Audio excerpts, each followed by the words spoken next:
Pandemi sepertinya sudah mudah-mudahan ya akan berlalu gitu ya. Orang mulai sibuk kembali ke kantor, kembali ke jalan, kembali ke mall, kemana-mana gitu ya. Pebisnis, marketing harus gimana nih gitu kan. Apakah masih sama? Kayaknya enggak gitu ya. Apakah balik kayak dulu? Enggak juga gitu. Jadi harus gimana? Nah, kita akan bahas hari ini. Halo, saya Ignatius Untung, selamat datang di Marketing.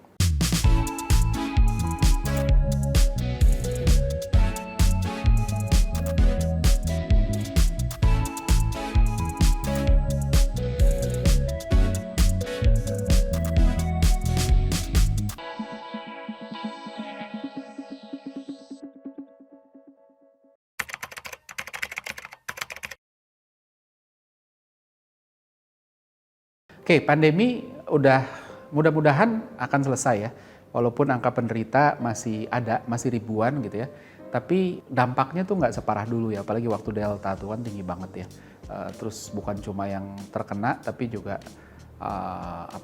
yang sampai parah bahkan meninggal tuh juga tinggi gitu. Nah sekarang pemerintah juga kayaknya udah nggak terlalu mengetatkan, bahkan ketika angka infeksi hariannya masih ribuan gitu ya, masyarakat juga kayaknya udahlah lewat lah, udah selesai lah gitu kan. Mungkin karena udah capek, mungkin juga udah harus balik cari uang gitu ya, kayak kita udah segini lama nih ekonominya nggak oke gitu. Terlebih lagi kondisi ekonomi dunia kan udah juga mulai memprihatinkan ya, resesi dan lain sebagainya. Jadi kayaknya harus balik lagi supaya kita juga bisa muter gitu. Nah, gimana dengan pemilik bisnis nih? Jalanan kita lihat juga udah mulai macet kan. Orang mulai beraktivitas, pertumbuhan ekonomi juga membaik kemarin ya kita lihat ya. Diumumin sebelum BBM dinaikin gitu ya. Terus di tengah kekhawatiran resesi dunia, kita sebenarnya masih relatif lebih baik gitu dibanding banyak negara. Nah, ada yang menarik sekaligus perlu diwaspadai terutama oleh mereka yang bisnisnya, pekerjaannya itu di industri digital gitu. Ini menarik banget dan kita bahas dari sini. Tapi sebelum ke sana kita flashback sedikit. Dulu waktu pandemi baru mulai, itu bisnis digital tuh banyak yang loncat angkanya ya. Maksudnya pertumbuhannya luar biasa. Nggak semua, ada yang susah gitu ya. Ada yang kena dampaknya online travel agent ya, karena orang nggak traveling gitu. Ride hailing juga orang nggak ke kantor, otomatis juga menyepi. Terus orang juga nggak nginep di hotel, makanya online travel agent tuh juga bukan cuma pesawat doang, tapi hotel pun juga bisnis hotel pun juga pasti, airline juga pasti gitu ya, sewa mobil dan lain sebagainya. Nah sementara ada yang pesta pora dalam tanda kutip itu mulai dari marketplace, health tech gitu ya, e-groceries, edutech, food delivery, e-wallet gitu ya, karena orang cari aman udah deh transaksi online aja deh. Bahkan ketika harus offline ke supermarket, ke pasar, ke mall, udah deh bayarnya pakai e-wallet aja atau pakai credit card gitu, karena nggak perlu ambil uang, nggak perlu pegang uang, nggak perlu sentuhan dan lain sebagainya gitu. Nah mereka yang kena dampak positif itu lumayan ngebut gitu ya, nambah orang, ekspansi, iklannya digenjot dan lain sebagainya. Tapi sekarang orang udah balik lagi gitu kan, mulai beraktivitas offline gitu. Nah kalau kita lihat begini, sebenarnya dari sisi behavioral science ada yang disebut dengan flow. Jadi flow ini adalah kondisi di mana kita bisa melakukan sesuatu dengan ngalir aja, nggak banyak mikir gitu kan, dan akhirnya biasanya jadi kebiasaan. Jadi salah satu syaratnya habit forming itu adalah flow. Ketika kita bisa nge-flow itu biasanya jadi bisa jadi kebiasaan. Awalnya butuh waktu untuk ngebiasain diri gitu. Tapi menariknya nggak semua bisa dibiasakan. Dan di sini mungkin yang kita harus lihat dan harus sadar bahwa kita yang berbisnis online atau berbisnis apapun yang kemarin zamannya pandemi itu pesta pora, sekarang belum tentu balik semua gitu ya. Analoginya sebenarnya kayak bambu itu kan fleksibel ya, ketika ditekuk gitu ya, dia lentur gitu ya, dia nurut bengkok. Nah selama masih dipegang dia masih akan bentuk kayak begitu. Mau berapa lama bambu atau rotan ya, mau berapa lama pun gitu ya, ketika nanti habis itu pegangannya dilepas, ada yang terus stay begitu terus, tapi ada juga yang balik gitu ke bentuk semula atau mendekati semula gitu. Karena itu tadi, kalau dia masih ada tension, pegangannya masih sama, maka dia akan balik ke posisi semula gitu. Kita pun juga begitu, zaman pandemi kita berusaha fleksibel kayak bambu gitu, merubah kebiasaan gitu. Tapi ketika kebiasaan baru yang dipaksakan itu membuat kita nggak nyaman, kita sebenarnya masih dalam hati tuh masih kangen sama kebiasaan yang lama. Maka suatu saat ketika tekanannya hilang, pegangannya itu hilang, pandeminya hilang, kita akan balik lagi ke posisi semula. Itu yang bahaya buat yang kemarin pesta pora. Persis kayak orang Indonesia ya, yang traveling ke negara barat selama beberapa minggu gitu ya, dipaksa makanan-makanan bule gitu kan. Awalnya kita suka, sehari oke, 2 hari oh enak, 3 hari ya lumayan, 4 hari aduh kok ini lagi ya belenek ya gitu kan. Lama-lama nggak nyaman dan begitu balik ke Jakarta yang pertama dicari pasti makanan lokal gitu, warung Padang lah, ayam geprek dan lain sebagainya. Herannya nggak ada yang buka warung Padang di terminal kedatangan internasional. Kayaknya banyak akan yang cari sih sebenarnya gitu ya. Nah, kita harus sadar bahwa otak manusia itu bekerja seperti adaptation machine gitu ya.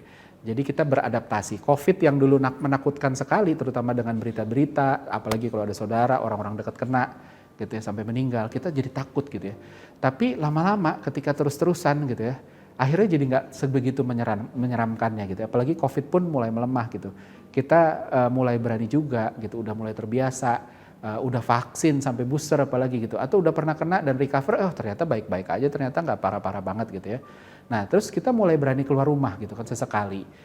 Bisa karena terpaksa atau bisa udah bosan gitu. Awalnya takut-takut, balik ke rumah disemprot-semprot dulu, langsung mandi, bersih-bersih segala macem. Terus habis itu kok nggak apa-apa ya nggak kena 2 hari 3 hari nggak kena. Terus akhirnya ngerasa aman, terus beradaptasi, nggak apa-apa kok, jadi lebih sering, lebih berani. Terus-terusan begitu terus sampai akhirnya ngerasa bahwa udahlah, udah lewat kok ini. Nah ini yang harus diwaspadai sama pemain online, bahwa banyak studi ya, ini banyak nih beberapa minggu terakhir ini, banyak perusahaan-perusahaan research itu mengeluarkan report tentang bagaimana keinginan konsumen untuk kembali ke offline itu besar, naik gitu ya, termasuk bertransaksi offline. Orang udah nggak takut lagi, orang udah capek gitu ya, dikurung gitu ya di rumah, segala-galanya online gitu ya. Dan kalau nggak pinter-pinter, online ini bisa ambruk gitu. Walaupun studi bilang nggak semua balik full offline gitu ya. Yang besar adalah nantinya adalah omnichannel, offline dan online gitu. Jadi kalau kita berusaha ngerti segmen dari orang-orang ini gitu ya, kita mau lihat nih market ini, kalau kita bagi segmen mana sih yang berbahaya, mana yang enggak. Mungkin kita harus bagi jadi 2 axis. Jadi kalau kotak gitu ya, dibagi jadi 2 axis gitu kan. Ada satu axis pertama itu adalah kita lihat apakah dia dipaksa atau secara intentional gitu ya. Satu lagi adalah apakah dia dapat manfaatnya dengan bertransaksi online atau tidak gitu. Jadi dipaksa untuk online dulu atau memang enggak, saya memang mau online. Kedua adalah saya dapat manfaatnya apa enggak. Jadi akan ada 4 kuadran ya, 2 kali 2 gitu kurang lebih. Nah segmennya jadi kurang lebih ada 4. Pertama adalah dia kelompok yang memang dulu pakai online karena dia secara intentionally memang saya mau pakai online dan saya nyaman. Setelah masuk ternyata nyaman. Nah kelompok ini harusnya adalah mereka akan stay, atau kalaupun mereka pakai omnichannel harusnya porsinya masih lumayan besar di online. Walaupun nggak harus dominan ya, tapi porsinya harusnya tidak berkurang di online-nya gitu ya. Atau kalaupun berkurang nggak banyak. Nah kelompok kedua adalah orang yang intentionally waktu itu pindah ke online dan tidak ngerasa nyaman. Ini mungkin akan meninggalkan produk kita, brand kita, tapi explore opsi brand lain, brand tetangga, brand pesaing dan lain sebagainya. Nah kelompok ketiga, segmen ketiga ini orang-orang yang dipaksa, tapi setelah dia masuk ternyata nyaman ya online ya gitu ya. Nah mereka mungkin masih akan pakai walaupun mix ya, ketika offline-nya masih ada mungkin bisa mix atau bisa juga total nggak balik lagi ke offline. Tapi itu dia, ini juga kelompok yang kita bisa harapkan buat pemain online. Yang terakhir adalah orang yang dipaksa tapi begitu pindah dia nggak ngerasa nyaman.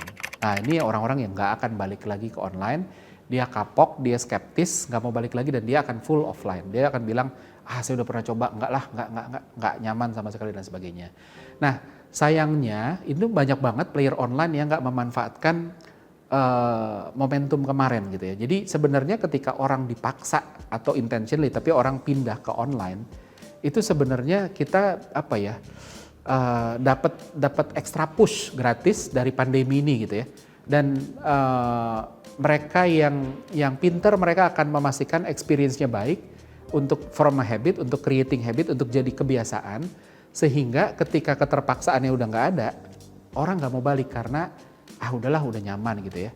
Gitu. Nah karena udah lewat, jadi yang mungkin bisa diingat teman-teman adalah kalau ada situasi mirip seperti ini next time, itu harus fokus untuk jaga CX, customer experience, untuk bangun kebiasaan.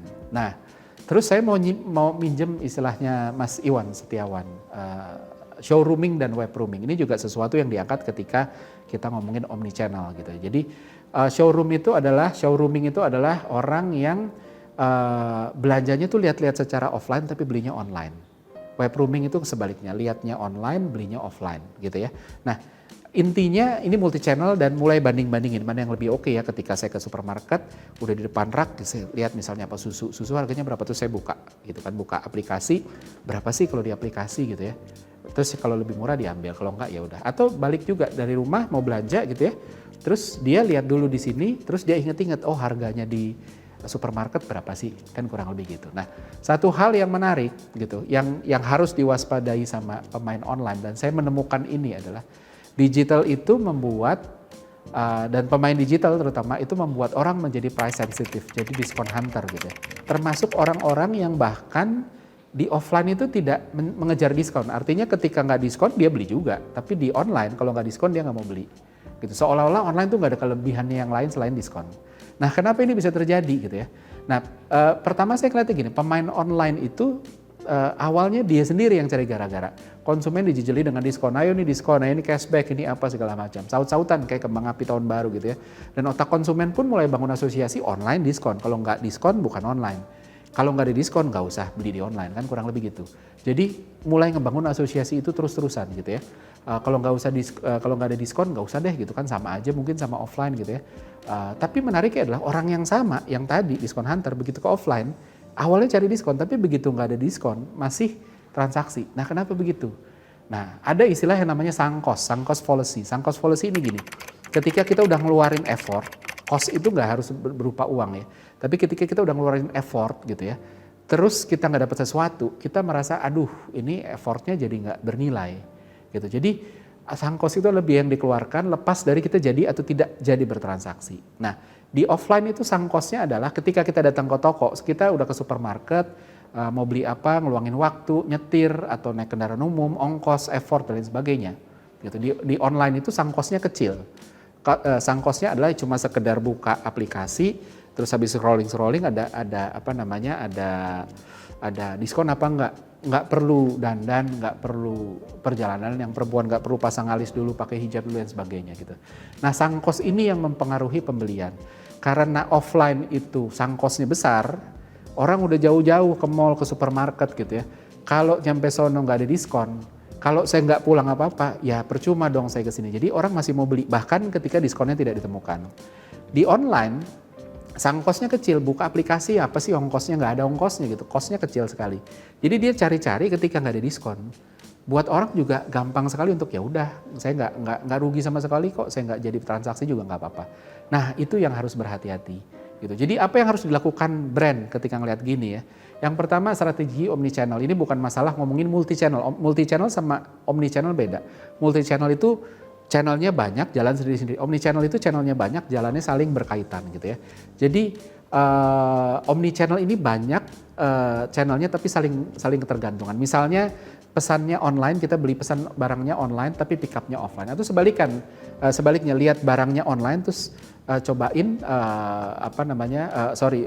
barangnya offline tapi di toko gitu, tapi kirimnya online aja deh, nggak perlu tenteng-tenteng gitu ya, saya masih mau muter-muter di mall gitu ya gitu. Jadi dua ini harus keterkaitan gitu. Terus kedua adalah selalu harus bisa create urgency, terutama yang di online. Gimana caranya orang yang udah masuk ke sini walaupun gak ada diskon, gimana caranya udah deh sekalian aja deh beli deh gitu ya. Gimana caranya tetap jadi transaksi bahkan tanpa diskon gitu. Nah, ini perlu macam-macam, nggak semudah diomongin ya. Kita harus punya CLM strategi. CLM itu Customer Life Cycle Management. Gitu, orang masuk nggak diapa-apain itu harus diuber bahwa dia udah masuk. Kenapa dia nggak bertransaksi? Kita harus cari tahu dan bikin dia balik lagi dan bertransaksi. Gitu. Nah, at the same time kita juga harus fokus untuk jangan terus-terusan dikasih diskon terus, jangan dieduket untuk di diskon terus. Karena nanti akhirnya makin orang terasosiasi, oh online itu diskon.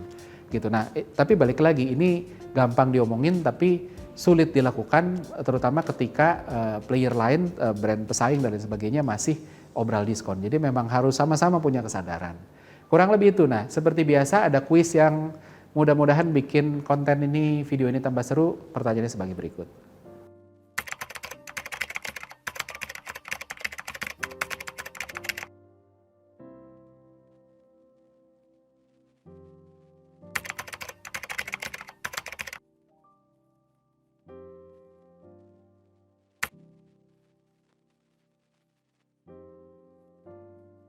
Pemenang dari episode kali ini termasuk juga jawabannya akan ditayangkan di episode selanjutnya. Maka dari itu jangan kelewatan subscribe Marketeers TV, nonton terus marketing, jangan sampai ketinggalan. Saya Ignatius Untung, pamit undur diri.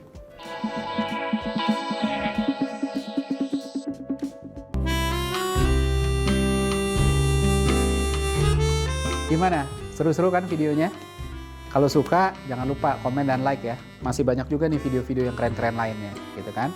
Dan jangan lupa subscribe juga Marketeers TV di sini nih.